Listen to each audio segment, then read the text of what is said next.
Jesus spoke very strongly about leading children into sin. He said that anyone who causes a child who believes in him to sin would be better off with a huge stone tied around his neck and drowned in the sea.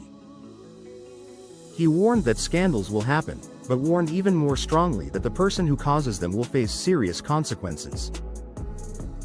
Bad example is doing something wrong in front of others.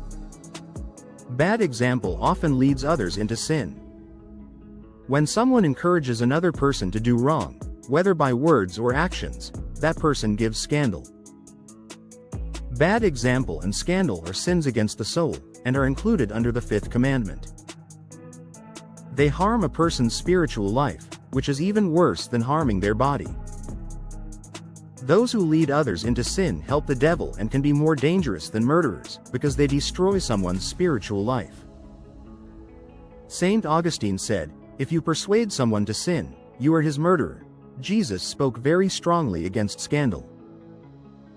He said that if something in our lives causes us to sin, we should remove it, even if it feels extreme, because it is better to lose something than to lose our soul. Scandal must be very serious if Jesus, who was usually gentle, spoke such stern warnings. He said that at the end of time, God's angels would remove all scandals and all who do evil and cast them into the fire. Some ways people give bad example or cause scandal are using indecent language, selling or spreading bad books or pictures, singing inappropriate songs, dressing immodestly, being seen drunk in public, cursing, working publicly on Sunday, behaving badly in church, making fun of religion, writing against the faith, or openly breaking God's commandments. We must be careful that even our innocent actions do not mislead others.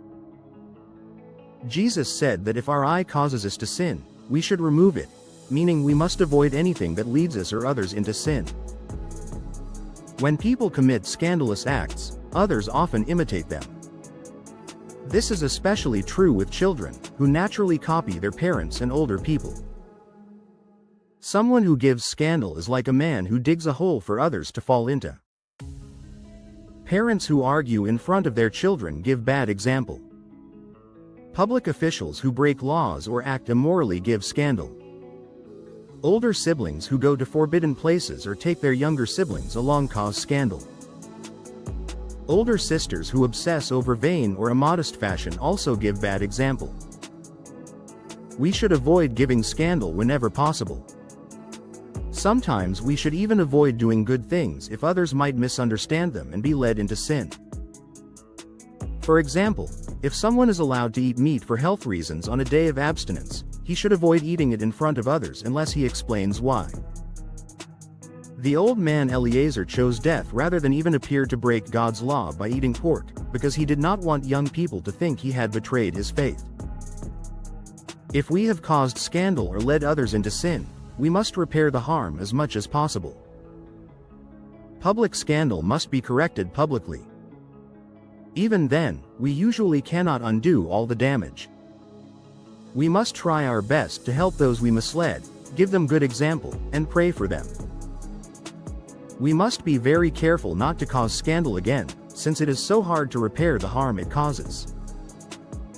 The crucifix is a symbol of Jesus' sacrifice and of Christianity. A crucifix is different from a plain cross because it includes an image of Jesus' body. Every home should display a crucifix in a noticeable place. The letters, INRI, at the top stand for the Latin words meaning, Jesus of Nazareth, King of the Jews. Pilate ordered these words to be written in Hebrew, Latin, and Greek and placed on Jesus' cross. There are several common kinds of crosses. Latin cross, the most common shape. Greek cross, all four arms are the same length. Tau cross, shaped like the letter T. Celtic cross, has a circle connecting the arms. Archiepiscopal or patriarchal cross, has two crossbars. Another kind is St. Andrew's cross, shaped like an X, because St. Andrew was said to have been martyred on a cross of that form.